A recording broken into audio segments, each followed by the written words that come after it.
जय Hind gentlemen cadets, welcome to Target Defence Academy. My name is Sachin, founder director of Target Defence Academy. जैसा कि आप देख रहे हैं, ये जो सीरीज़ है हमारी, ये जो सिलेक्टेड कैंडिडेट्स हैं उनके एक्सपीरियंस आप लोगों के साथ लेकर आ रहा हूँ मैं वन बाय वन। और आज की इस लिस्ट में, आज के इस सेशन में मेरे साथ हैं मयंक तोमर, कैडेट मयंक तोमर, जिन्होंने अभी रिसेंटली ND 153 कोर्स में SSB भोपाल से रिकमेंडेशन लिया है। और मयंक आज अपना एक्सपीरियंस आप सभी बच्चों के साथ शेयर करेंगे, जितने भी NDA एस्पिरेंट्स हैं। ये वीडियो उनके लिए बहुत ही इंपॉर्टेंट होने वाला है, क्योंकि मयंक का जो एक्सपीरियंस रहा है वो बहुत ही उतार चढ़ाव वाला रहा है। और इस तरीके का एक्सपीरियंस आप सभी की लाइफ में, सभी के जर्नी में बहुत ही इम्पॉर्टेंट रोल प्ले करने वाला है। सो फर्स्ट ऑफ ऑल मैं सबसे पहले मिलाना चाहूँगा आपको मयंक से। और Mayank, many congratulations, thank you sir, for your selection. सबसे पहले तो आप हमारे जो एस्पिरेंट्स हैं उनको अपना इंट्रोडक्शन दीजिए, अपने बारे में थोड़ा सा बताइए कि कैसी रही आपकी जर्नी और कहाँ से आप हैं और किस तरीके का आपका एजुकेशन बैकग्राउंड रहा and all this. So friends, my name is Mayank Tomar and I belong to district Bijnor, which is in Uttar Pradesh, and I have studied till class 12th in UP Sainik School, Lucknow. And also from my family background, my father is a farmer and my mother is simple housewife. And I don't think that we have to be extraordinary to do anything. But if we are an average person or a person who can do a good and do anything with a positive manner, he can do anything. So that's all. Okay, तो मयंक, आप एक village से belong करते हैं, right? Yes sir. आपके father क्या करते हैं? Sir, farmer.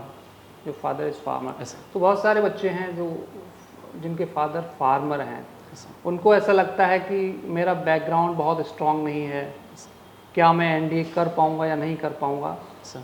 तो उन बच्चों के लिए आप क्या बोलना चाहते हैं? सर, बैकग्राउंड मैटर नहीं करता है, इट इज़ द गाइडेंस जो मेनली मैटर करती है।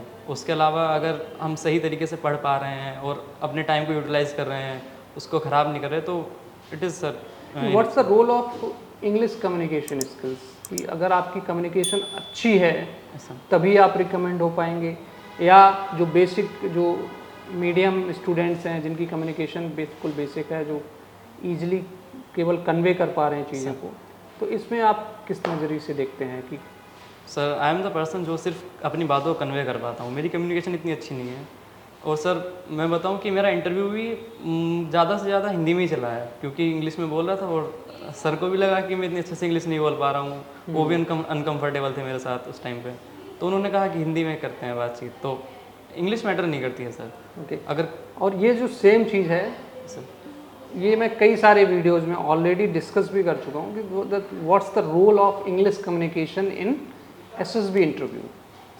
तो ओवरऑल कम्युनिकेशन मैटर नहीं करता है, आपके अंदर जो क्वालिटीज़ हैं वो मैटर करती हैं कि आपके अंदर ऑफिशियल लाइक क्वालिटीज़ हैं या नहीं है। That's the most important thing, right? तो कम्युनिकेशन स्किल्स अगर आपकी वीक भी हैं, बट थोड़ी सी अच्छी रखिए, इतनी अच्छी रखिए कि you can easily convey your thoughts, right? जो आप सामने वाला बंदा है वो आपकी बातों को समझ सके, that's it, nothing more than that. Yes sir. तो इसके बाद हम बात करेंगे मयंक, आपका जो SSB की जर्नी रही है, स्टार्टिंग से लेके और आपका कॉन्फ्रेंस तक की जो जर्नी रही है, तो उसका एक ब्रीफ बच्चों के साथ शेयर करिए कि किस तरीके से आपका एक्सपीरियंस रहा SSB का, PPDT, picture perception and discussion test, and after that उसके बाद कितने आपके साथ जो बच्चे थे जो PPDT में सिलेक्ट हुए थे, आपके ग्रुप में कितने स्टूडेंट थे? Yes sir, first of all मैं एक दिन पहले पहुंचा भोपाल में SSB थी, एंड वहाँ में जाके SSB स्टे में रुका, वहाँ में काफ़ी लोगों से मिला, काफ़ी दोस्त बनाए मैंने वहाँ पर। और अगले दिन फिर जब हम लोग गए तो PPDT के लिए, OIR के लिए स्क्रीनिंग टेस्ट जो होता है वहाँ मतलब लाइन में लगते हैं स्टार्टिंग में, तो हम सब लोग एक साथ लगे, जिससे कि मतलब सब एक ग्रुप में आएंगे और बाकी लोग भी थे साथ में। तो हम लोग सब एक साथ लगे। फिर उसके बाद पहला टास्क हुआ OIR स्टार्टिंग में। तो OIR टास्क जैसे ही ख़त्म हुआ उसके बाद डायरेक्ट फिर PPNDT स्टार्ट होता है। PPNDT में एक पिक्चर दिखाई जाती है that a person sitting on chair and there was a laptop और a computer in front of him. Then सभी लोगों ने उस पर स्टोरीज बनाई, मैंने भी स्टोरी बनाई। देन सर बस कॉमन ये था कि सर हमारे ग्रुप में 12 लोग थे, 12 में से सर 10 की स्टोरी थी कि वो किस चीज़ की प्रिपरेशन कर रहे हैं, NDA की प्रिपरेशन कर रहे हैं या कुछ भी। मैंने उसको सॉफ्टवेयर इंजीनियर बनाया था एंड एक अनदर पर्सन था जिसने उसको जनसेवा केंद्र वाला बनाया था। तो सर बाकी सब आउट हो गए थे, तो सर हम ही लॉग इन हो पाए थे फिर। Only 2 students yes sir. Out of sir 12। Out of 12 yes sir. Only 2 no sir 3 एक पर्सन और था सर। 3 यस सर 3 हुए थे। 3 बच्चे थे जो आगे की नेक्स्ट राउंड के लिए। Okay yes sir. तो SSB में सबसे पहला स्टेप आपका होता है वो होता है स्क्रीनिंग टेस्ट। स्क्रीनिंग टेस्ट में आपका OIR and PPDT। Yes sir. ठीक है, तो इसमें जो आपका ग्रुप डिस्कशन हुआ था, यस सर। तो उसमें एक कॉमन स्टोरी पे आते हैं, तो उसमें उस किसको आप चूज़ किया गया था to narrate a common story? Yes sir majority थी कि सब लोगों ने प्रिपरेशन पे स्टोरी बनाई थी। तो सर डेफिनेटली वही एक कॉमन स्टोरी बनने वाली थी, क्योंकि सर हम लोग तो अलग थे बाकी। इसी वजह से सर जिस इंसान ने मतलब सबसे अच्छे से वो स्टोरी बनाई थी प्रिपरेशन की, उसको सर हमने कॉमन ग्रुप स्टोरी नरेट करने के लिए नॉमिनेट किया। तो क्या वो आगे फर्दर प्रोसीड हुआ या नहीं हुआ? नहीं सर, वो आगे नहीं हुआ। Sir, just because of the common thoughts. मुझे लगता है कि सभी एक जो ग्रुप था आउट ऑफ 12, यस सर, 9 बच्चों ने एक कॉमन स्टोरी बनाई, मतलब एक जनरल सी स्टोरी बनाई सबकी एक जैसी। तो मेरे ख्याल से ये कॉमन थॉट हो गया। अगर थोड़ा सा आप हट के सोचते हैं तो कहीं ना कहीं उसका एक पॉजिटिव इम्पैक्ट पड़ता है, राइट? वही हुआ है बैंक के साथ भी, और जो साथ में जो फर्दर नेक्स्ट राउंड के लिए जो बच्चे एलिजिबल हुए उनके साथ भी यही हुआ, राइट? Yes sir. चलिए नेक्स्ट बात करेंगे हम SSB का सेकेंड फेज के बारे में, that is psychological test. Yes sir. ठीक है, उसके बाद आपका GTO और इंटरव्यू। Yes sir. तो इन तीनों का एक्सपीरियंस आपका कैसा रहा, और कौन सी एक सिचुएशन रही जो आपको सबसे ज़्यादा परेशान किया जिसमें? Sir sir on the second day सबसे स्टार्टिंग में होता है सुबह सुबह साइक टेस्ट। और सर मैं पहले से ना, मुझे लिखने की आदत बहुत कम है, मैं ज़्यादा लिखता नहीं हूँ, मैं मतलब पढ़ना ज़्यादा पसंद करता हूँ लिखने के उससे। तो ये सबसे बड़ी प्रॉब्लम थी कि वहाँ बैठ के 2 घंटे तक लगातार लिखना था। पहले साइक टेस्ट में टेट की स्टोरीज थी, फिर WAT SRT वगैरह, तो उसमें मतलब 2 घंटे तक पेंसिल तो उठानी नहीं थी, लगातार लिखना होता है, तब जाके कर पाते हैं।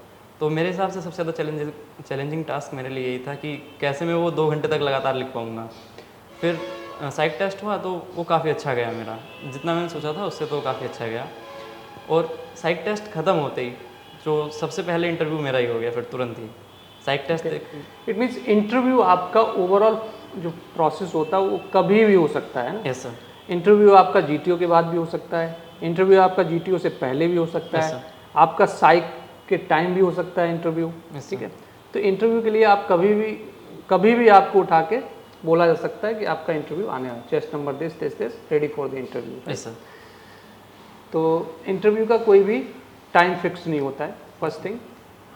सेकेंड थिंग, जो आपका साइक टेस्ट होता है, जो बच्चे समझते हैं कि रिटन एग्जामिनेशन होने के बाद आपका रिटन से पीछा छूट गया, तो ये गलत है। बिकॉज साइक टेस्ट जो होता है आपका वो टोटली रिटन फॉर्मेट में होता है, हमारा राइट? Yes sir. उसमें आपका टैट होता है, टैट में सबसे पहले आपकी जो पिक्चर पर थीमेटिक परसेप्शन टेस्ट, तो उसमें क्या होता है कि आपकी कॉन्टिन्यूसली इमेजेस आती जाएंगी, you have to write down story on that image, yes right? और इस तरीके की 11 to 12 स्टोरीज आएंगी, वो आएंगी आपकी पिक्चर्स। उसके बाद आपका WAT वर्ड एसोसिएशन टेस्ट होता है, यस सर। उसमें भी आपको रिटन करना पड़ेगा, Yes, sir. ठीक है। थर्ड SRT, वो भी रिटन फॉर्मेट में है। Yes, sir. SDT वो भी रिटन फॉर्मेट sir. में है। तो इसमें सबसे ज़्यादा ये जो 4 टेस्ट हैं, इनमें सबसे ज़्यादा प्रॉब्लम आपको किस टेस्ट में फेस करनी पड़ी? Sir I think word association test. Word association test. क्यों ऐसा क्यों है? सर क्योंकि 15 सेकंड में वर्ड के बारे में सोच के और लिखना भी होता है, और बात वही है कि इंग्लिश इतनी ज़्यादा अच्छी भी नहीं है कि मैं जल्दी सेंटेंस फ्रेम कर पाऊँ या बना पाऊँ, तो इस वजह से थोड़ा ज़्यादा प्रॉब्लम आई थी मुझे वर्ड एसोसिएशन टेस्ट में। राइट। Yes sir. उसके बाद जीटीओ का पोर्शन जो आता है, जीटीओ का पोर्शन किस तरीके से आप देखते हैं? सर जीटीओ में टोटल 9 टास्क होते हैं, जिसमें 5 से 6 टास्क एक दिन में हो जाते हैं, बाकी 3 टास्क अगले दिन होते हैं जीटीओ 2 डे में। तो जो फर्स्ट डे के टास्क होते हैं आई थिंक वो काफ़ी ज़्यादा इंपॉर्टेंट होते हैं सर। राइट। और फर्स्ट डे का इसलिए और इम्पॉर्टेंट होता है बिकॉज जो ऑफिसर होता है उस पर आपको इम्प्रेशन भी जमाना होता है ना? It was first impression. First impression, और वही एक इमेज ऑफिसर के माइंड में क्रिएट हो जाती है, वही आपकी नेक्स्ट जो टास्क होंगे उनमें भी वही इमेज फॉरवर्ड होगी। Yes sir. तो इसमें जो आपके 9 टास्क रहे हैं, यस सर। तो इसमें आपके ग्रुप डिस्कशन, लेक्चरेट, ये सारी चीज़ें थी। Yes sir. तो इन सभी टास्क में आपको आपका एक्सपीरियंस कैसा रहा सभी में ओवरऑल 9 टास्क? सर सबसे पहले हुआ था ग्रुप डिस्कशन। तो ग्रुप डिस्कशन में काफ़ी अच्छा गया था, मैं काफ़ी अच्छा परफॉर्म किया। उसमें जो साथ वाले थे ग्रुप मेंबर्स, उनको भी अच्छे से मतलब बोलने दिया, खुद भी काफ़ी बोला, तो वो अच्छे से हो गया था। फिर उसके बाद ग्रुप प्लानिंग एक्सरसाइज थी। ग्रुप प्लानिंग एक्सरसाइज में मैं अपने हिसाब से एक प्लानिंग की, कैसे मतलब वहाँ जो प्रॉब्लम्स थी उनको सॉल्व करना है। फिर उसके अलावा ग्रुप प्लानिंग एक्सरसाइज का भी डिस्कशन होता है, उसमें हमें बताना होता है कि हमारे व्यूज़ क्या हैं उस चीज़ को लेके, कैसे हम सॉल्व कर सकते हैं प्रॉब्लम को। तो उसमें सर मैं काफ़ी अच्छे पॉइंट्स दिए थे, बट जो कॉमन ग्रुप स्टोरी वो नरेट की थी वो किसी और ने की थी उस टाइम पे। ओके। Yes sir. एंड उसके बाद सर आता है फिर पीजीटी, प्रोग्रेसिव ग्रुप टास्क। उसमें सर 4 ऑब्स्टेकल होते हैं, उसमें स्ट्रक्चर्स होते हैं, उनको सर एक बल्ली होती है, एक प्लैंक होता है और रोप्स वगैरह होती हैं और एक लोड होता है। वो सब सामान अपने साथ हमें क्रॉस करना होता है। राइट। तो वो सर काफ़ी अच्छे से मतलब कर लिया था, क्योंकि उसमें इतनी ज़्यादा कोई दिक्कत वाली बात थी नहीं मेरे लिए। फिर उसके बाद सर उसके बाद हमारा सेम डे हुआ था लेक्चरेट, और ये सर सबसे ज़्यादा दिक्कत वाली चीज़ थी मेरे लिए, क्योंकि इंग्लिश इतनी अच्छी है नहीं है और वहाँ पे वही सर कम्युनिकेशन की वजह से थोड़ी दिक्कत आती है। But sir I think that ये मैटर नहीं करता है इतना ज़्यादा कम्युनिकेशन। अगर मैं अपने थॉट्स वहाँ बोल पा रहा हूँ तो वो काफ़ी है। That's enough. Yes sir. तो मैं अगर मैं इंग्लिश में भी नहीं कर पा रहा था तो मैं हिंदी में बोल रहा हूँ उनके सामने, कोई बीच बीच में जैसे अटक रहा था, तो मैं उसको अच्छे से अपने जो बोलना चाहता था वो समझाया। फिर उसके बाद होते ही फिर हुआ था हाफ ग्रुप टास्क, एचजीटी। वो सर पीजीटी का एक छोटा वर्जन होता है, उसमें सिर्फ एक ऑब्स्टिकल क्लियर करना होता है हमें। उसमें सर ग्रुप भी आधा आधा बढ़ जाता है। तो उसमें तो सर ऐसा हुआ था कि मैं पीजीटी में अच्छा परफॉर्म किया था, तो एचजीटी में सर ने मुझसे कुछ कराया नहीं, मुझे अलग खड़ा कर दिया। बोला कि तुमने रूल ब्रेक किया है, तुम अब वो नहीं कर पाओगे, परफॉर्म नहीं कर पाओगे। तो पहले मैं डरा मतलब कि कुछ नेगेटिव किया, फिर मुझे लगा कि नहीं मतलब मैं शायद पीजीटी में अच्छा परफॉर्म किया होगा, इस वजह से अलग कर दिया। देन सर फर्स्ट डे इस तरह से ख़त्म हो गया था। फिर अगले दिन नहीं सर, उस दिन वो एक चीज़ और हुई थी, ग्रुप ऑब्स्टिकल रेस, GOR। हाँ, ग्रुप ऑब्स्टिकल रेस होता है ऐसा, और एक इंडिविजुअल ऑब्स्टिकल रेस होता है। इंडिविजुअल ऑब्स्टिकल सर अगले दिन हुआ था, फिर डे 2 में। ओके। तो इन ग्रुप ऑब्स्टिकल रेस में सर उस टाइम पे मेरे पास चांस था कि मैं मतलब अच्छे से परफॉर्म और ज़्यादा कर पाऊँ, क्योंकि पहले 3 टास्क में मैं काफ़ी अच्छे परफॉर्म कर चुका था, 3-4 टास्क में। तो मैं क्या कर रहा था उस टाइम में, सबकी हेल्प कर रहा था, मतलब ऊपर चढ़ाने में हेल्प कर रहा था, और जैसे किसी को कोई दिक्कत हो रही है वो देख रहा था। और अगर जो वो एक स्नेक होता है उसको लेके जाते हैं ग्रुप ऑब्स्टिकल रेस में, तो मैं देख रहा था कि कहीं मतलब फाउल ना हो जाए, वो रेड एरिया होता है उस पर टच ना हो जाए कहीं भी, तो उसका ध्यान रख रहा था। तो वो सब चीज़ें नोटिस करते हैं जीटीओ सर भी उस टाइम पे, तो एक आई थिंक डेट वो भी एक इम्पैक्ट पड़ता है उस चीज़ का काफ़ी ज़्यादा। फिर इस तरह से सर जीटीओ डे 1 ख़त्म हो जाता है। फिर अगले दिन 3 टास्क बचते हैं, command task, individual obstacle and final group task. Okay, final group FGT। Task. Okay. ऐसा, तो इंडिविजुअल ऑब्स्टिकल में सर ज़्यादातर सब लोग 9-10 अटैम्प्ट कर पा रहे थे, कोई 8 कर रहा था। और वो मतलब हमारे स्कूल में सर ऑलरेडी काफ़ी ज़्यादा हैं इंडिविजुअल ऑब्स्टिकल्स, तो मैं वहाँ प्रैक्टिस करता था, इस वजह से मैं वहाँ पे 16-17 अटैम्प्ट कर दिए थे आराम से 3 मिनट के अंदर। ओके। Yes sir. फिर जैसे इंडिविजुअल ऑब्स्टिकल ख़त्म होता है उसके तुरंत बाद सर फिर कमांड टास्क होता है। अब कमांड टास्क में सर बातचीत करते हैं जैसे जीटीओ सर पहले, उसके बाद फिर वो बताते हैं कि हमें कौन सा कमांड टास्क सोल्व करना है। तो मतलब जितने भी मेरे ग्रुप मेंबर्स थे उसमें ऐसा होता है सर, एक कमांडर होता है और 2 सबॉर्डिनेट बनाने होते हैं। तो मोस्ट ऑफ द टाइम वो लोग मुझे सबॉर्डिनेट बना रहे थे, तो मैं बार बार वहाँ जा रहा था। तो जैसे ही काफ़ी देर हो गई वहाँ जाते हुए, तो सर ने कहा नहीं अब ये चेस्ट नंबर 6 नहीं आएगा, इसको वापस भेजो, किसी और को बुलाओ। फिर उन्होंने वापस भेज दिया वहाँ से। फिर अगला जो ग्रुप मेंबर था वो गया, उसने फिर उससे चेस्ट नंबर 6 बोला वहाँ जाके। सर ने बोला कि चेस्ट नंबर 6 को ही बुला रहे हो, उसको नहीं बुलाना, उसको वापस भेजो। फिर सर मैं वापस चला गया। फिर उसके बाद मेरा नंबर आता है, तो सर पूछते हैं कि तुमने इनको क्या घोट के बुलाया था कि ये तुम ही बुला रहे थे। तो sir it was funny moment, but फिर सर ने थोड़ी बातचीत की, और जब कमांड टास्क मिला तो सर मैं वहाँ देख के चकरा गया, क्योंकि वो अजीब था, काफ़ी ज़्यादा हार्ड कमांड टास्क था। बट इसमें जो आपका ग्रुप टास्क रहा है यस सर, या जो भी टास्क रहता है, इसमें मुझे जहाँ तक लगता है कि जितनी बार आपको आपके जो सबऑर्डिनेट्स हैं वो बुलाएंगे Yes, sir. या हेल्प के लिए आपको अगर कमांडर्स बुलाएंगे। तो वो एक आपका पॉजिटिव इम्पैक्ट पड़ता है ऑफिसर के ऊपर, राइट। क्यों उनको ऐसा लगता है कि ये एक बंदा है जो मेरी हेल्प अच्छे से कर सकता है ना। तो इसमें एक पॉजिटिव इमेज क्रिएट होती है और ये आपकी इमेज बहुत हेल्पफुल होती है ना। Yes sir. तो मैं आगे अगर मैं बात करूँगा तो आगे आपके इंटरव्यू की बात करूँगा कि इंटरव्यू जो आपका रहा था यस सर। वो कितने मिनट तक चला और Yes, sir. क्या ऐसे क्वेश्चंस पूछे गए आपसे यस सर। जो थोड़े से आपको अलग टाइप के हटके क्वेश्चंस लगे हों, यस सर। जो आपने कभी भी इमेजिन ना किया हो, अचानक से ऐसे क्वेश्चंस पूछे जाते हैं Yes, और sir. क्या उनका आंसर था आपका? Yes sir. Sir first of all जैसे ही इंटरव्यू स्टार्ट होता है साइक टेस्ट के बाद मेरा, तो मैं ड्रेस वगैरह चेंज भी नहीं कर पाता, उसी ड्रेस में मुझे जाना पड़ता है इंटरव्यू के लिए। एंटर वगैरह करते हैं, फिर सर से नॉर्मल डिस्कशन होता है, अपना इंट्रोडक्शन वगैरह। तो सर बीच में पूछते हैं कि तुम सैनिक स्कूल से हो, तो तुम ये बताओ कि तुमने ऐसा अलग क्या किया है जो बाकी लोगों ने नहीं किया। तो सर वो थोड़ा एक सोचने वाला क्वेश्चन था, क्योंकि उसके बारे में मैं कभी सोचा भी नहीं था, क्योंकि एज ऑफ सैनिक स्कूल में कुछ अलग तो कर नहीं रहा हूँ बाकी सबसे, वही तैयारी वो लोग भी कर रहे हैं, वही मैं भी कर रहा हूँ। राइट। फिर सर मैं बोला कि मैं उस एक माहौल में था, उस एनवायरनमेंट में था जिसमें सब लोग कुछ ना कुछ अलग करने की कोशिश करते ही हैं सैनिक स्कूल वाले। तो सर अगर एसएसबी के लिए नहीं बट अपनी लाइफ के लिए या बाकी सब चीज़ों के लिए, डेली बेस के लिए मैं काफ़ी चीज़ें अलग की हैं। जैसे सर रेगुलर मतलब फिजिकल फिटनेस पे ध्यान देना, खेलने जाना, और सर ये सब चीज़ें धीरे धीरे मैं अपनाई हैं। और सर कुछ चीज़ें जैसे कि अगर एसएसबी इंटरव्यू की बात ना हो तब भी सर जियोपॉलिटिक्स वगैरह एक मेजर टॉपिक होते हैं आजकल एसएसबी में, तो उसमें मुझे पहले से काफ़ी इंटरेस्ट था, तो मैं उस चीज़ के बारे में बहुत ज़्यादा पढ़ता रहता था, तो वो मैंने सर को बताया उस टाइम पे।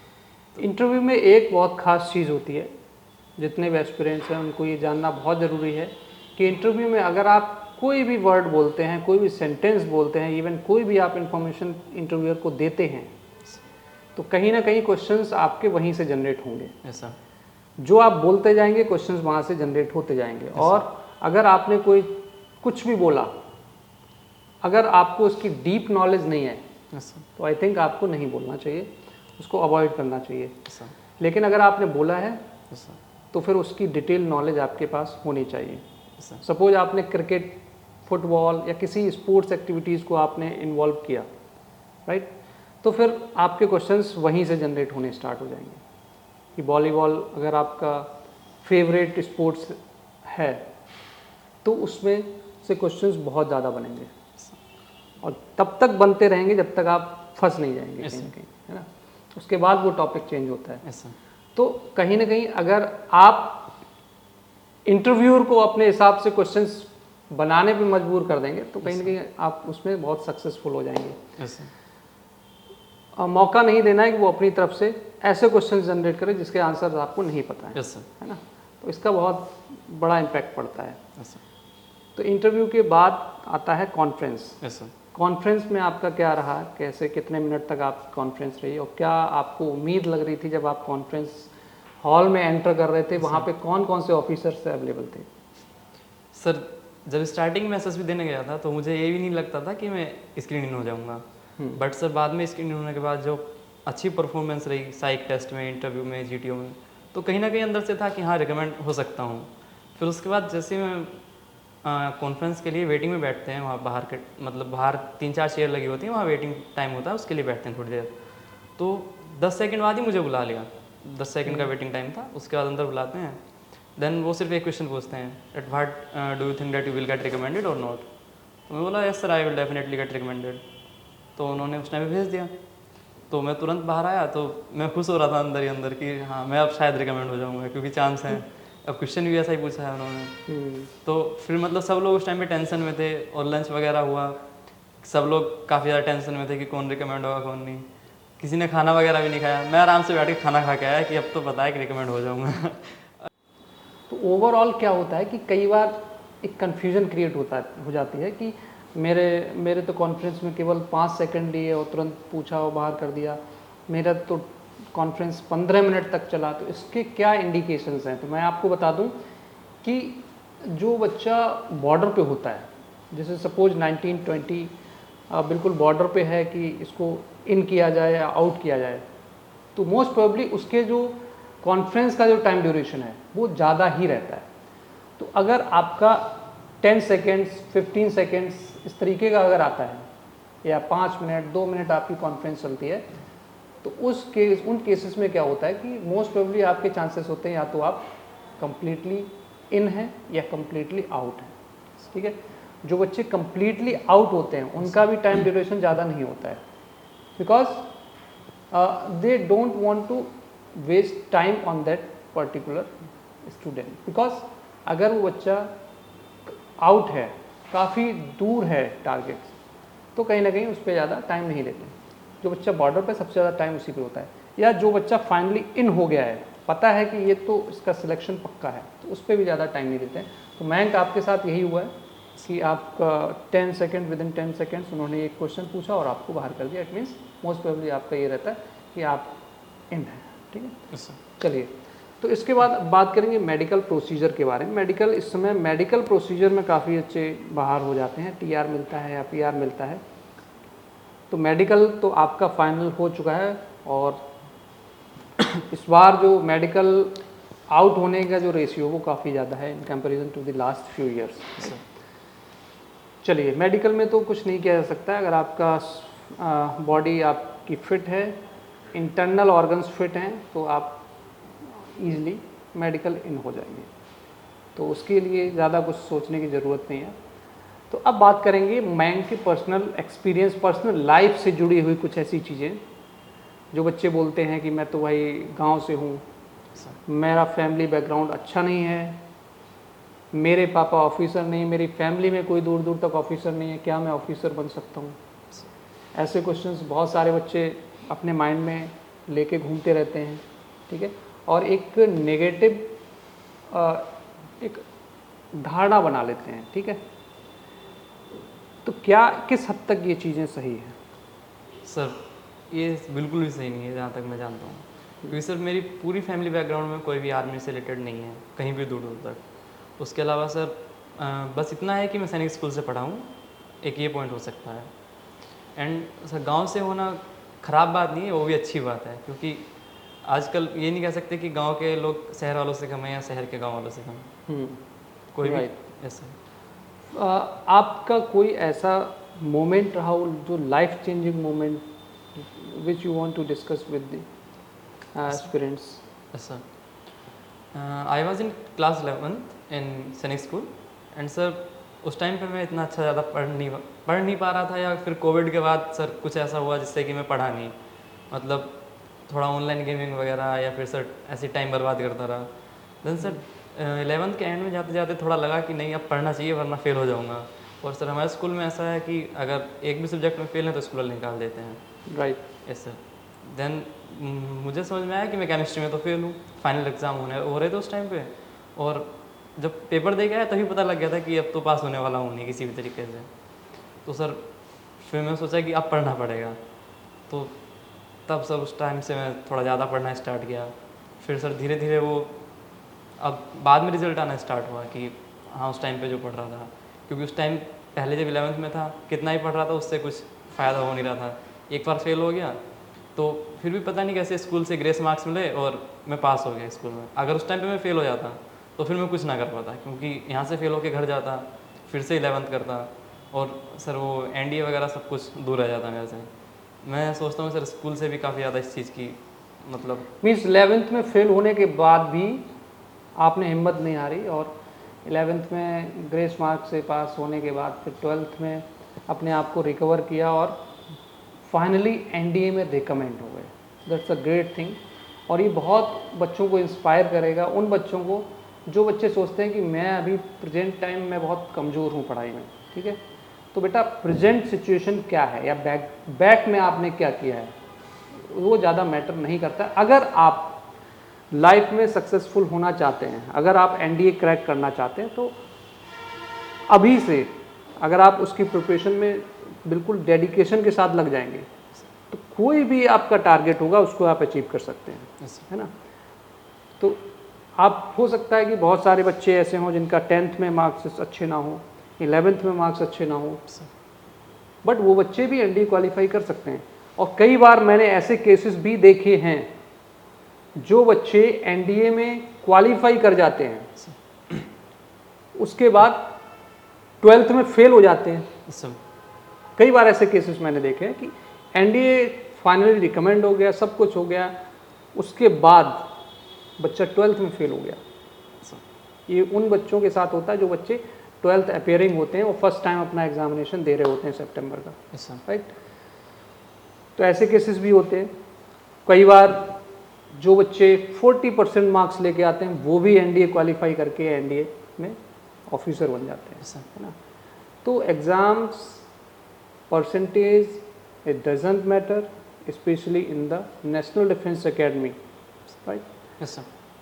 उसके अलावा आपका जो फैमिली बैकग्राउंड रहा है उसके बारे में आप क्या कहना चाहते हैं? सर फैमिली बैकग्राउंड से कोई ऐसे कोई खास जॉब वगैरह पे नहीं थे, आर्मी से रिलेटेड कोई था नहीं। और सर पहले से ही घर में खेती चलती आ रही है, सब लोग दादाजी भी खेती करते थे एंड सर पापा भी वही करते हैं। तो सर कुछ ज़्यादा एक्स्ट्रा था नहीं, वही सब कुछ था नॉर्मल। बट ये था कि पापा चाहते थे कि मैं सैनिक स्कूल में पढ़ूँ। तो 5th क्लास थी जब, उस टाइम पे पापा ने कहा कि सैनिक स्कूल का एग्ज़ाम दिलाएंगे, सैनिक स्कूल में जाना। तो 5th में सैनिक स्कूल घोड़ाखाल वगैरह ऑल इंडिया सैनिक स्कूल का एग्ज़ाम होता था, वो दिया पर वो क्लियर नहीं हो पाया।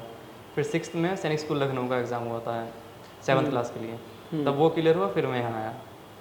बस सर इतना हो। ओके। तो बहुत सारे बच्चे ये एक मेंटलिटी बना लेते हैं कि भाई मेरे फैमिली बहुत कमज़ोर है, बैकग्राउंड बहुत कमज़ोर है, मैं कैसे क्वालिफाई करूँगा। आपके सामने बैठा है ये बच्चा और इनसे आप एक्सपीरियंस ले सकते हो, इनसे आप एक इंस्पिरेशन ले सकते हो कि किस तरीके से फैमिली का बैकग्राउंड ना देखते हुए you can clear NDA examination, right. आपके अंदर क्वालिटीज़ होनी चाहिए।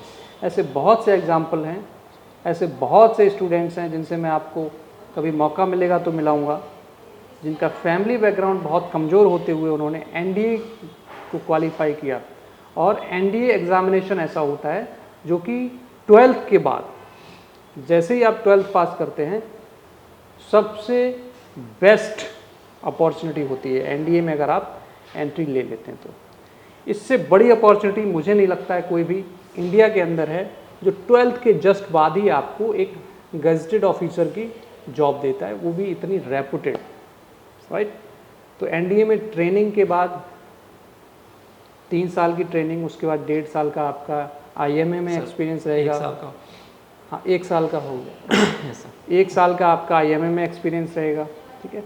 तो वहाँ आपकी ट्रेनिंग चलेगी। जो बच्चे एयरफोर्स वाले होते हैं वो एयरफोर्स एकेडमी में जाते हैं, और आर्मी वाले आईएमए में जाते हैं, इंडियन मिलिट्री एकेडमी, ठीक है। तो ओवरऑल इससे अच्छी अपॉर्चुनिटी आपको 12th के बाद नहीं मिलने वाली। तो ओवरऑल मैम कैसा लग रहा है आपको कि आपने रिटन क्वालिफाई किया, एसएसबी क्वालिफाई किया, और जैसा कि आपने बताया आप 11th में काफ़ी वीक स्टूडेंट रहे हैं, राइट। उसके बाद क्या लग रहा था आपको जब आपने ये एग्ज़ामिनेशन फॉर्म फिल किया, उससे लेके फाइनल सिलेक्शन लेकर आज आप यहाँ बैठे हैं, कैसा लग रहा है? सर मैं इमेजिन नहीं किया था ये सब कभी कि ऐसा होगा, क्योंकि मैं तो बस ये सोचता था कि 12th में पास हो जाऊंगा तो बड़ी बात है मेरे लिए। फिर अपने आप सर होता चला गया जैसे जैसे। तो अभी जैसा कि आपसे मेरी बात हो रही थी तब आप बता रहे थे कि एनडीए का फॉर्म भी आप फिल नहीं करना चाहते थे, ये वाला जिसमें अभी आपका फाइनल सिलेक्शन हुआ है। Yes sir. तो इसलिए आप, तो वो आपका क्या क्या रहा है? सर ऐसा था कि मैं 11th क्लास में एक अप्रैल अटैम्प्ट होता है ना, तो मैं 11th में था उस टाइम पे, मैं फॉर्म फिल कर दिया, क्योंकि मुझे पता था कि स्कूल में अगर फेल हो गया तो फिर तो कुछ है ही नहीं, तो एग्ज़ाम ही दे लेता हूँ। तो उस टाइम पे एज हो चुकी थी इतनी कि फॉर्म फिल कर सकता था, तो मैंने वो वाला एग्ज़ाम दे दिया। और वो एग्ज़ाम था जब हमारे फाइनल एग्ज़ाम हो चुके थे 11th क्लास के। तो उस टाइम पे एक महीना था मेरे पास एग्ज़ाम के बाद, और लग रहा था कि फ़ेल हो जाऊँगा। तो मैंने अच्छे से तैयारी की, काफ़ी मैथ वगैरह पढ़ा और काफ़ी अच्छे से थोड़ी प्रिपरेशन की। तो पता नहीं सर कैसे बाई चांस 1-2 नंबर से वो रिटन क्लियर हो गया 11th क्लास में। दैन सर उस वजह से फिर मैं एसएसबी वगैरह नहीं देने जा पाया क्योंकि मैं 11th में था उस टाइम पे। फिर 12th में सितंबर अटैम्प्ट हुआ तो उस टाइम पे मैं अच्छे से तैयारी वगैरह की, पर सर फिर उसमें मैं बैन हो गया क्योंकि 11th में रिटर्न क्लियर हो चुका था और उस वजह से शायद ये दिक्कत आई। राइट। सर फिर जो सर ये अप्रैल अटैम्प्ट था इस बार वाला, तो सर मैं फॉर्म वगैरह नहीं फिल करने वाला था बिल्कुल भी, क्योंकि मुझे पता था मैं बैन हो चुका हूँ, क्या करूँगा फिल करके। देन सर मेरे कुछ बैचमेट्स थे वो मेरे घर पे गए हुए थे, तो लास्ट डे था सर फॉर्म फिल करने का, तो उन्होंने ज़बरदस्ती की कि फॉर्म तो भर ही दे, कम से कम पेपर देने चला जाइए, क्या पता हो जाए। तो सर फिर मैंने वो फॉर्म फिल किया लास्ट डे पे, एंड सर स्कूल में आके तैयारी की फिर से। तो सर उसके बाद अचानक से सब कुछ होता चला गया। सब कुछ होता चला गया, उसके बाद रिटर्न के बाद एसएसबी, सर और एसएसबी के बाद मेडिकल इन, सर देन फाइनल बैंक आपके सामने है। तो ओवरऑल एक्सपीरियंस आपका काफ़ी अच्छा रहा सर और फाइनल रिकमेंडेशन भी हो गई है। तो अब जो स्टूडेंट्स आपको देख रहे हैं उनको आप क्या मैसेज देना चाहते हैं एसएसबी से रिलेटेड और एनडीए से रिलेटेड? सर एसएसबी से रिलेटेड तो मैं एक ही चीज़ कहूँगा कि अगर हम चाहें कि कोचिंग में जाके या कहीं भी अपने आप को बदल सकते हैं कुछ टाइम के लिए, तो वो नहीं हो सकता।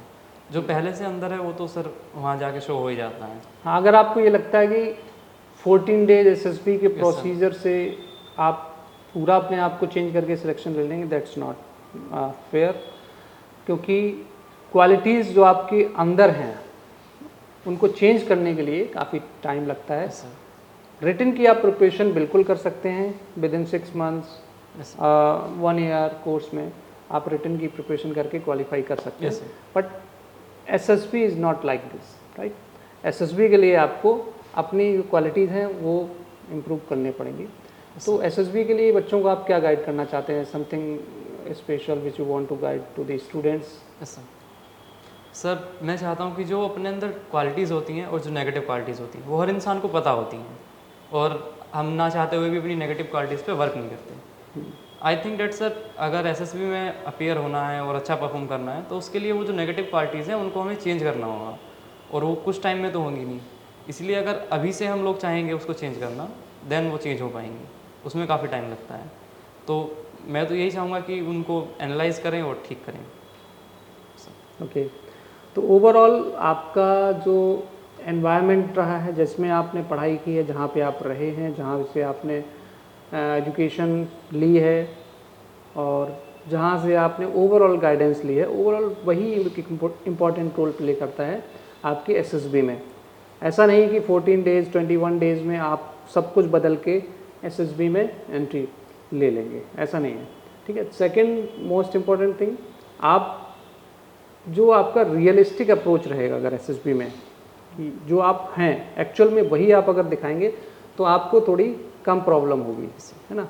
अदरवाइज़ वहाँ पे आपको step by step problems face करनी पड़ेंगी, राइट। तो रियलिस्टिक अप्रोच अपनाइए। बाकी जैसा कि मैंक ने अपना एक्सपीरियंस शेयर किया है, आई होप कि ये एक्सपीरियंस आपकी लाइफ में बहुत बड़ा इम्पैक्ट क्रिएट करेगा और एक पॉजिटिव डायरेक्शन में आप मूव करेंगे, और अपने आने वाले टाइम में जितने भी अटेम्प्ट्स आपके पास बचे हैं एनडीए के लिए, उनको आप एक बहुत ही अच्छी तैयारी के साथ, बहुत ही अच्छी प्रिपरेशन के साथ दे सकते हैं। और जिसके लिए आप टारगेट डिफेंस एकेडमी, हमारा कैंपस है, कैंपस के अंदर जो एनवायरनमेंट प्रोवाइड करते हैं वो फैसिलिटीज़ उनका आप बेनिफिट ले सकते हैं, राइट। तो thank you so much all the aspirants, all the audience watching this video, और मैं congratulations once again। Thank you sir. और आई होप आपकी आने वाली जो जर्नी है वो इससे और भी ज़्यादा बेटर होगी। This is your first step, this is your first achievement, और आने वाले टाइम में काफ़ी कुछ हासिल करने के लिए बाकी है सर।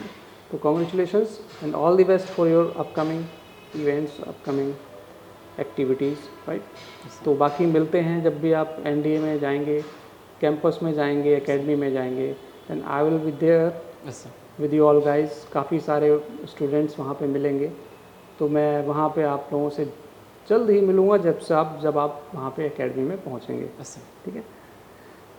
तो आज के लिए इस वीडियो में इतना ही। बाकी अगर आप कुछ क्वेश्चन पूछना चाहते हैं एसएसबी से related, you can ask through the comment section, right. और जो भी डाउट है, जो भी चीज़ें हैं आपके माइंड में हैं, then you can ask through comment section. I will try to answer all these questions one by one. Okay, thank you so much. जय हिंद।